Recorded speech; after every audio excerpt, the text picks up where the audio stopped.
ఏపీలో deputy CM come Janasena అధినేత పవన్ కళ్యాణ్కు వైసీపీ మాజీ ఎంపీ విజయసాయిరెడ్డికి ఏదో తెలియని బంధం ఉంటుంది.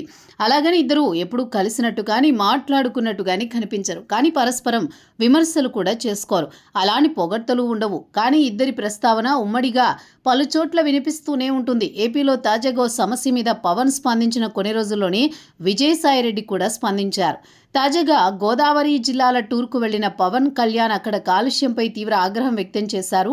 ఇంత కాలుష్యం జరుగుతుంటే ఏం చేస్తున్నారంటూ అధికారుల్ని అలాగే సొంత పార్టీ మంత్రి దుర్గేష్కు చురకలంటించారు. ఆ తర్వాత కాలుష్యంపై ప్రభుత్వం ప్రత్యేక టాస్క్ ఫోర్స్ కూడా ఏర్పాటు చేసింది. అయితే ఇప్పుడు వైసీపీ మాజీ ఎంపీ విజయసాయిరెడ్డి కూడా రాష్ట్రంలో వాయు కాలుష్యంపై ఆందోళన వ్యక్తం చేశారు.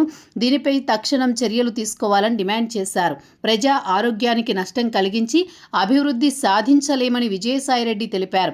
గత 3 ఏళ్లుగా ఆంధ్రప్రదేశ్లో వాయు కాలుష్య స్థాయిలు పెరుగుతున్నాయని, విశాఖ ప్రధాన వాయు కాలుష్య కేంద్రంగా ఆవిర్భవించిందని ఇటీవల నివేదికలు చూపిస్తున్నాయని సాయిరెడ్డి తెలిపారు. మనం పారిశ్రామిక వృద్ధిని సాధిస్తున్నప్పుడు స్వచ్ఛమైన సాంకేతికతలను అవలంబించడం, భవిష్యత్తు తరాల కోసం పర్యావరణ పరిరక్షణ చర్యలు బలోపేతం చేయడం చాలా ముఖ్యమని సాయిరెడ్డి సూచించారు.